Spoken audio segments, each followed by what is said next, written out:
Suspense.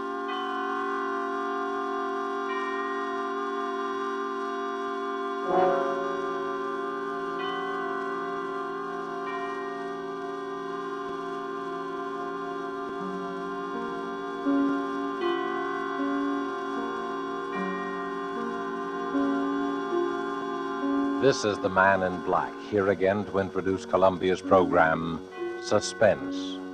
Heading our starring Hollywood cast tonight is Mr. Laird Cregar, who will be seen shortly in the 20th Century Fox production of one of the great suspense stories of all time, The Lodger. Tonight, Mr. Cregar appears as a cynical gentleman who made an unusual bet with death. With Mr. Cregar as a cast of the screen's most distinguished and characteristic players, Miss Helen Vinson, Mr. Walter Kingsford, Mr. George Couloris, Mr. Harold Huber, and Mr. Ian Wolfe, here to bring us the suspense play called The Last Letter of Dr. Bronson. And so with the performance of Laird Cregar as he writes for us this last letter of Dr. Bronson, and with the performances of, in the order of their appearance, Walter Kingsford, Ian Wolfe, Harold Huber, Helen Vinson, and George Couloris, we again hope to keep you in Suspense.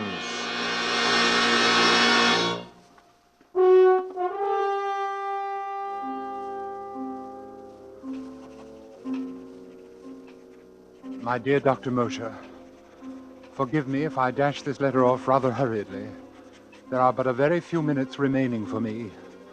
The few minutes between now and midnight. You have always protested my fascination with the subject of death.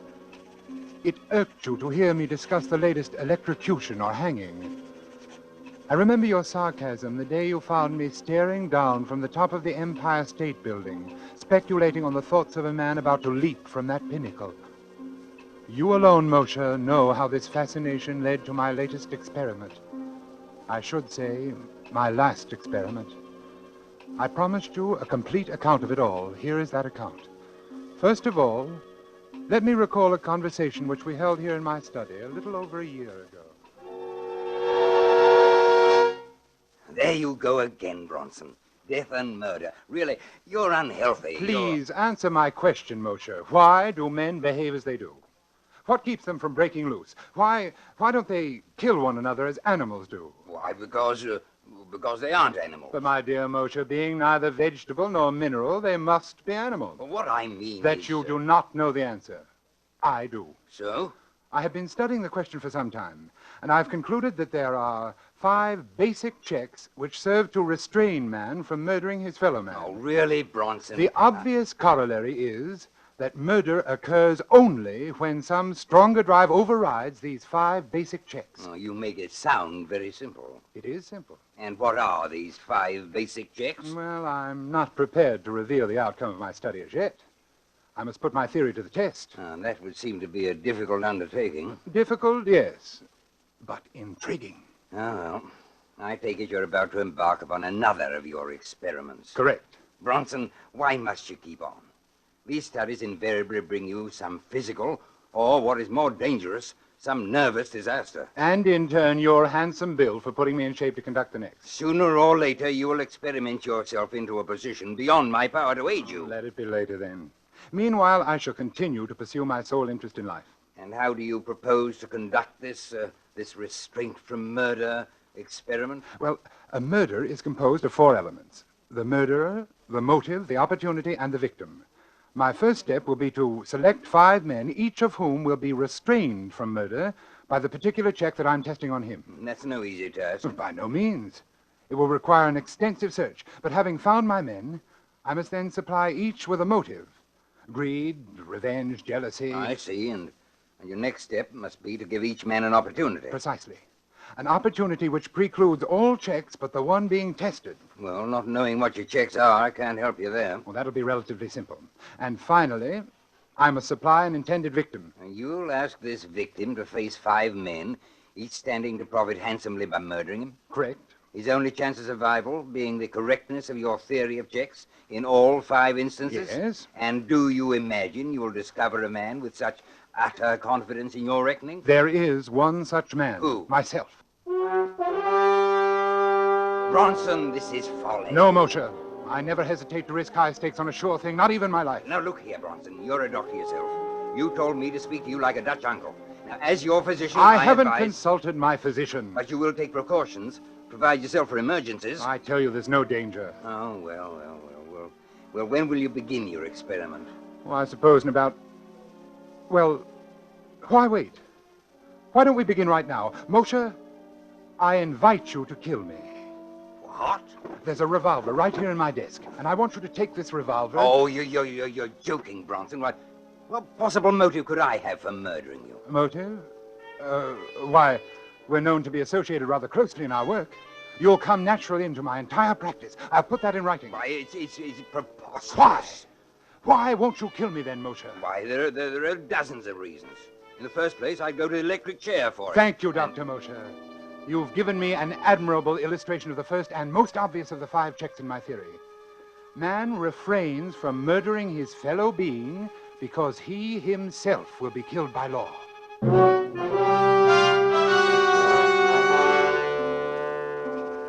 Remember, Moshe? Remember how it began?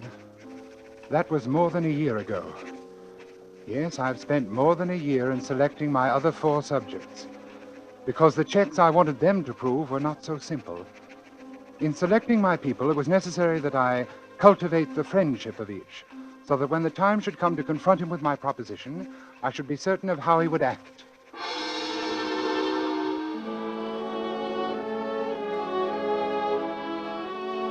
The first of my 4 potential murders was a clerk named Totten. Totten was badly in debt, his wife in the hospital about to undergo an expensive operation, and he was a deeply religious man. We went to church together on Sunday evenings at St. Luke's, right around the corner from my apartment. One Sunday evening after the service, I asked him to come to my apartment, and we talked as we walked along. You know, Dr. Bronson, I was talking about you to my wife the other day, before they took her to the hospital. I was saying what a great comfort it was to be with you these Sunday nights. Now, come, Mr. Totten, you embarrass me. No, I mean it. In the world today, too many people seem to feel that they no longer need their God. Yes, but their lives are void of the great thing you have in your faith. The church is a great comfort to me, and I do need something to cling to in times like these. Mr. Totten, you could make rather good use of $5,000, couldn't you? It isn't like you to make fun of my poverty. No, I'm quite sincere. You know what even $100 would mean to me, and at present more than ever. Yes, with your wife's Oh, misfortune. isn't this your apartment we're passing? Well, I want to go in the side way. We shall be unobserved. Unobserved. Oh, you'll understand presently.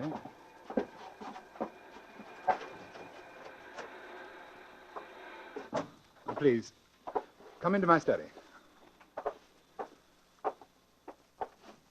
Here we are. And now if you'll take this chair opposite my desk. Thank you.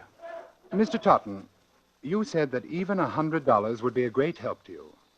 Here in my desk, I have this package containing $5,000. Well, what could I do for you that would be worth all that money? Let me explain. My doctor called on me yesterday, and he told me, well, to be quite frank with you, Mr. Totten, he said that I was slowly going mad. Oh, no, that couldn't be. I'm quite all right at present, but it's only a matter of time, and I'd rather not have to face it. I believe you can understand that. But there must be something you can do, knowing in advance. There is, and I want you to help me. I don't understand. Put on these gloves. Take them. But why? As soon as you have them on, I shall hand you this paper knife. Notice how very sharp it is. I grip it firmly, thus, and clearly impress my fingerprints on the handle.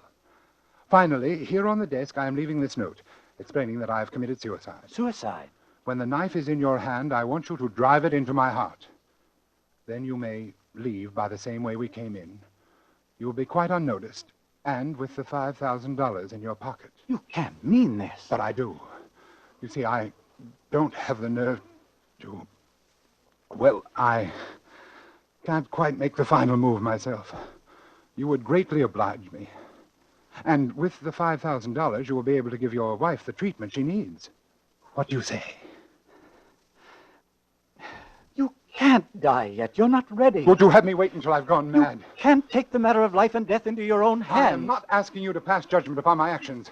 Whether I wish to live or die is my own concern, and my mind is resolved. Is that clear? I'm sorry for you. I'm merely asking you to do something for which I will pay you very well. You will, of course, be killing me. But if you could realize what life would be like for me otherwise, I'm very sorry, but I can't oblige you. If it's the law you fear... No, it's not that. You seem to have arranged that perfectly. Then what is it? I'm an honest Christian, and I thought you were, Dr. Bronson. If you don't understand why I can't do this monstrous thing, I suggest you look up the 6th commandment. Good night.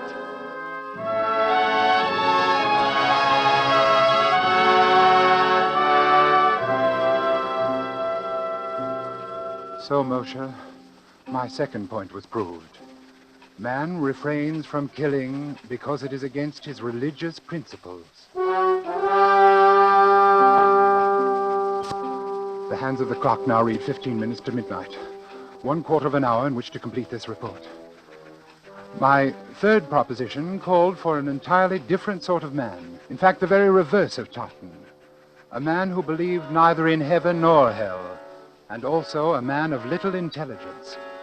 It required careful search. For a number of nights, I frequented the rougher districts of the city. At first, I had no luck.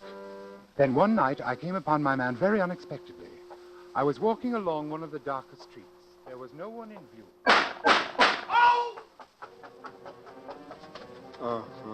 He was slumped down beside an ash can. He'd been shot in the chest and left arm, severing an artery. He was bleeding profusely. I tore off his shirt and made a tourniquet for his arm. Oddly, no one came into the alley to investigate. Never mind me. Get away. Was this a gang shooting? What do you think? I think you're going to the hospital. No. They'll blab to the cops. Come on, I'll help you to your feet. I ain't going. You'll die, man, if you're not treated quickly. I ain't going, I tell you. No cops gonna... No cops. They ain't gonna...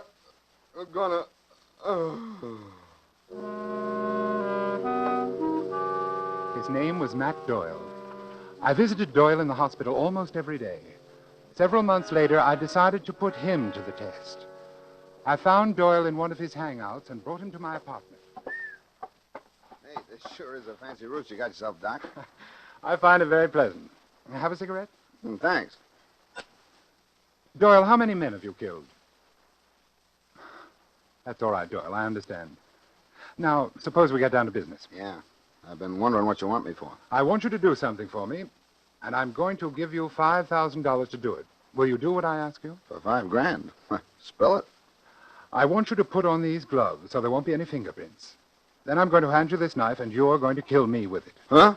I've arranged everything so it will appear to be suicide. You nuts.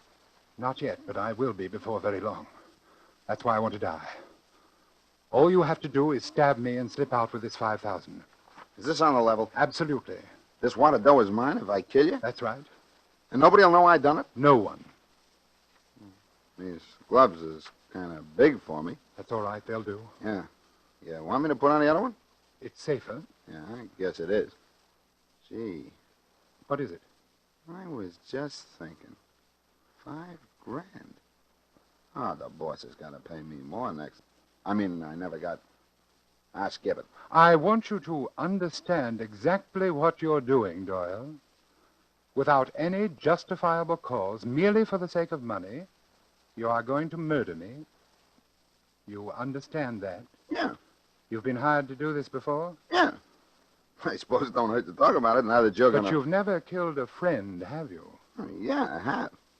Anyway, they was my pals till they got in the boss's way, but when the bosses say slip it to a Matt, then they was just another job to me. But there's a little difference in this case, Doyle. I saved your life. Yeah. I don't know. What?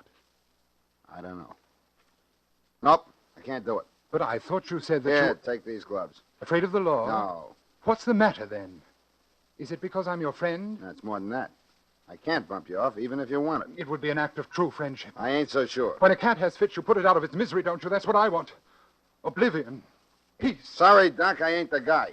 It's like you said. You saved my life, so that's that. I'm sorry. I wish you could help me. Oh, me too, but not that. Now, if you got some other punk you want took care of... There's no one. Thanks just the same. Oh, don't mention it.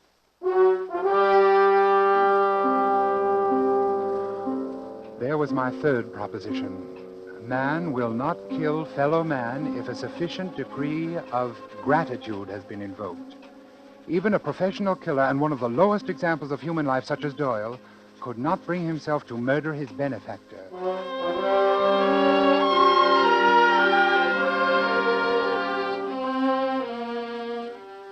My next subject was altogether different in temperament. With Judith Ainsley, I used a special technique. I first encountered Judith Ainsley when I operated on Barrett Sheffield, the actor. You will recall that Sheffield was brought to the hospital with a lung abscess. As I prepared to do the rib resection, I noticed that the nurse standing beside me was greatly agitated. Retractors, Doctor. Thank you.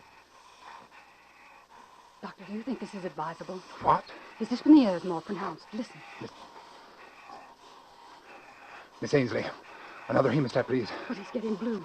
Doctor, do you think you really should? He's cyanotic. Miss Ainsley. I'm sorry, Doctor, but if... Doctor. Quickly, caffeine. Quickly!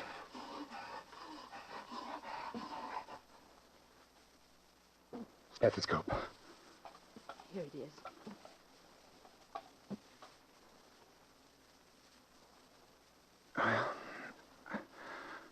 That's that. Yes, that's that. Miss Ainsley, what's the matter with you? You've been acting strangely all through this operation. You killed him. You killed him. You shouldn't have gone ahead. You know that. I warned you. I shall see to it, Miss Ainsley, that you are never assigned to one of my cases again. What's the matter with you, anyway? Have you never seen a pulmonary before? Or does it upset you to see a handsome actor like Barrett Sheffield die? Yes, it did. Oh? Yes. We were going to be married next week.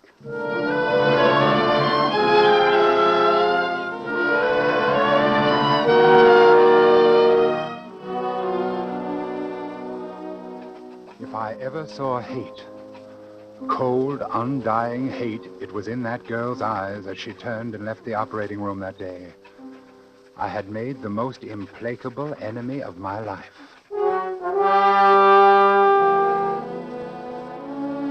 As I come to my third check, dear Mosher, it suddenly occurred to me that Judith Ainsley was the perfect subject. One day at the hospital, I inquired about Miss Ainsley and learned that she had done 4 years of medical and was now interning at Cedars of Lebanon in hope of picking up a resident fellowship. I went down to the hospital and sat in the doctor's lounge waiting for her. Presently, she came in with another intern. I stood up. She turned and looked at me. I saw again in her eyes that inexorable hate. She had never forgiven me for what she felt was my negligence in the death of the man she loved. I walked toward her. Excuse me, please. I see you remember me, Miss Ainsley. Yes, will you excuse me, Miss please? Ainsley, you may not believe this, but I've come here especially to talk to you today. To talk to me, Dr. Bronson? Yes. Come along with me, please. In this treatment room, please. We can talk privately. Dr. Bronson, I don't think there could be anything you and I can say to each other. Well, now, Miss Ainsley, that all depends. That all depends. Sit down, won't you? Miss Ainsley... Dr. Ainsley, if you please. Oh, yes, of course. Doctor, I have a little proposition to make to you. First of all, there are 2 facts I'd like to be sure of. A, you are unable to set up your own practice because you don't have the money to get started. Is that right? I don't see what business that is of yours, but it happens to be true. Fine. Fact B, you still hate me and feel a strong desire to be revenged for the wrong which you consider I have done you. Yes, I'm afraid that's true, Dr. Bronson. Good. Good? Yes. You see, I want to pay someone to murder me. And I think you'd enjoy it more than anyone, and you need the money, too. Dr. Bronson, I'm very busy. There's a patient in 302. Will you... Wait a moment, Dr. Ainsley. I'm perfectly serious. Absolutely serious. You want to die? Yes. You see, I'm going mad. I can't face it. I wish to end my life immediately. You're smiling. Good, you're interested then. You going mental, Doctor? Paresis? Yes. Hopeless. I've been to 5 or 6 men about it. Are you far gone? Hallucinations? Delusions of grandeur? Yes, advanced stages. Agony. Yes, it must be quite a temptation to get it over with. I wonder what I would do if it happened to me. I want you to understand, Doctor, that I'm not asking you to perform a crude murder. This would look like a simple error, unavoidable. There would not be the slightest aspect of homicidal intent. Really? That's most interesting, Doctor. Go on. My heart. I've had considerable damage. Coronary occlusion. Had to spend some 6 weeks on my back. Just got up last week. Naturally, I was given digitalis. Oh, I see, Doctor. You've been heavily digitalized, and if someone were to give you an injection of calcium gluconate, you would have an immediate heart block, dead within a few minutes. Exactly. I must compliment you, Dr. Ainsley. You've learned a great deal. What a pity you can't have your own practice. And that, of course, reminds me. Ah, another inducement? Of course. I plan to pay you the sum of $5,000 for your professional services in this matter. And I think, unless times have changed greatly since I've been in practice myself, you ought to be able to set up handsomely with that. My own practice. You'd better be careful, Doctor. You may tempt me a little bit too far. I thought you'd find it an attractive proposition. It will be only an error. I will say that I'm feeling badly again, a recurrence of my pericardial pains. I'll go back to bed and ask that you be assigned to my case. The rest is simple. No one would ever expect you to know that I'd been digitalized. Still, if I were on my toes, I would naturally go over your case history before giving medication of any kind. Well, yes, I suppose that's true. Professional people might think you had been a little lax. Might not have the highest regard for a new doctor who launched her career with such an unprofessional incident. Just a slight stain on your reputation for just a short while. You're very clever, Doctor. You knew that would do it, didn't you? I want to thank you. You've done me a great service. You mean you'll do it? You've reminded me that nothing, no money, revenge, nothing, can be worth the slightest suspicion in a doctor's career. I've worked too hard. I've waited too long for my practice. When I get it, it won't be soiled by any single act of carelessness. They'll never say that I lost any patient because of an error in judgment. You see, I once knew a doctor who did.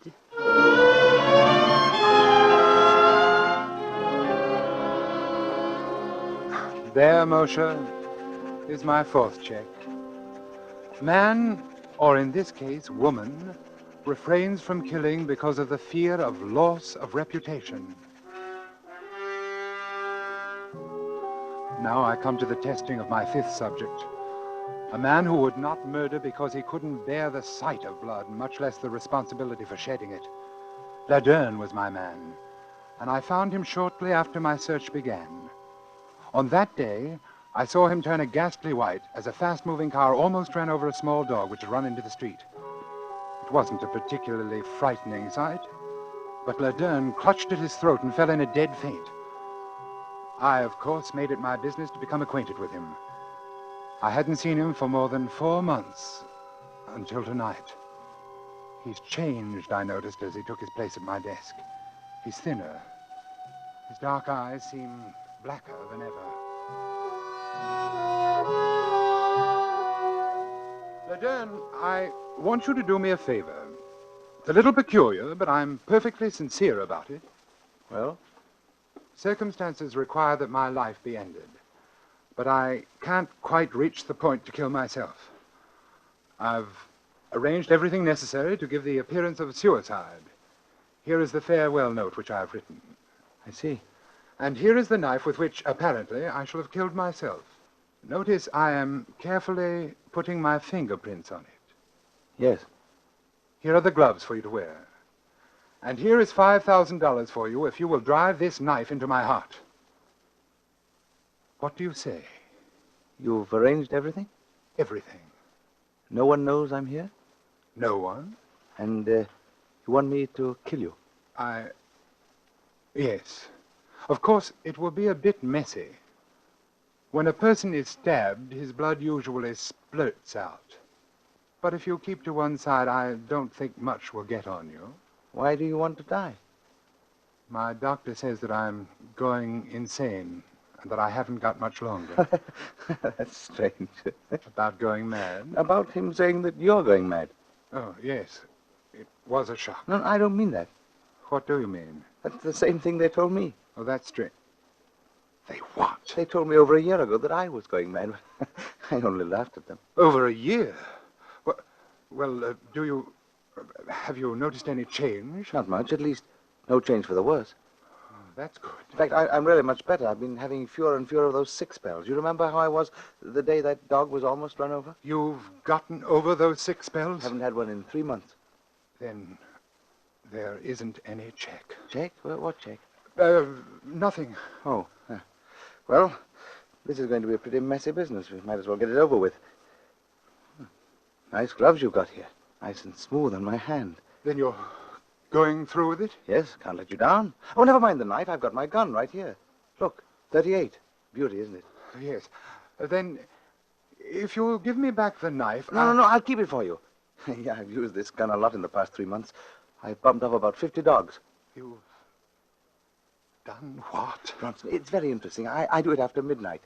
It's fun watching the dogs. You have to know just where to hit them. And it kills them instantly. But the noise in here, aren't you afraid that somebody will... A silencer, look. I don't like to wake people up when I kill their mutts. But they'll find the bullet.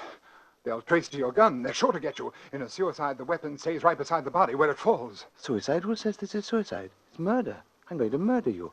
That's what you asked me to do. Look here, Ledern, this has gone far enough. I was only joking. I don't want you to kill me. 5,000, eh? All here. Listen to me, I was only joking. You ready? Ledern! Shall I shoot now? No, wait! You want it through the heart or brain? Not yet. Can't you wait? Just a little while. Wait, what for? Well, I've been conducting a little experiment. I'd like to write an account of it before I go. Oh, what sort of an experiment? I don't think you'd understand. Oh, okay. I'll wait. Till midnight. Then I've got to go. There's a German police dog I've been wanting to get. A big, ugly brute. It'll be fun. Yes. I'll wait. Thank you. The clock says 10 minutes past 11. Yes. You've got 50 minutes. I'll wait by the window.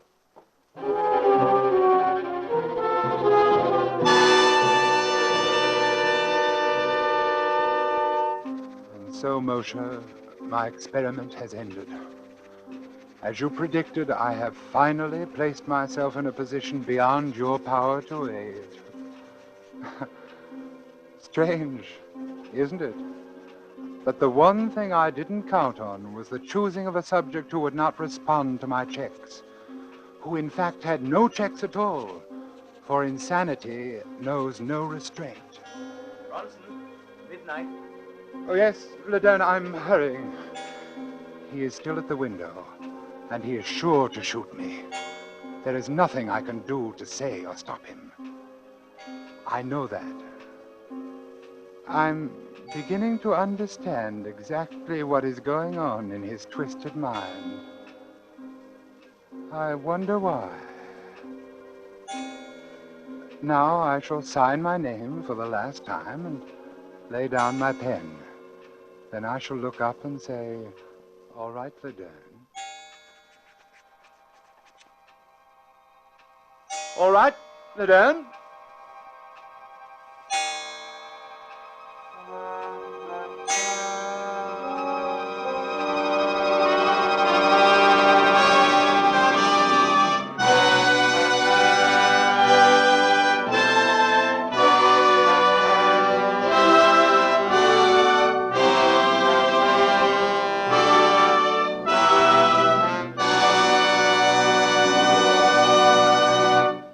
So closes the last letter of Dr. Bronson, tonight's tale of Suspense. In our Hollywood cast tonight, Laird Krieger played Dr. Bronson. Walter Kingsford played Dr. Mosher. Ian Wolfe was Mr. Totten. Harold Huber played Doyle. Helen Vinson was Nurse Ainsley. And George Coloris played Ledern. This is your narrator, the Man in Black, who conveys to you Columbia's invitation to spend this half hour in suspense with us again next week, when Robert Young will star in an adaptation of a story by James Thurber called A Friend to Alexander.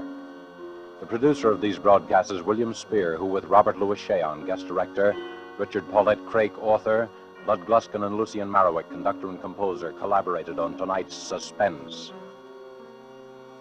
This is the Columbia Broadcasting System.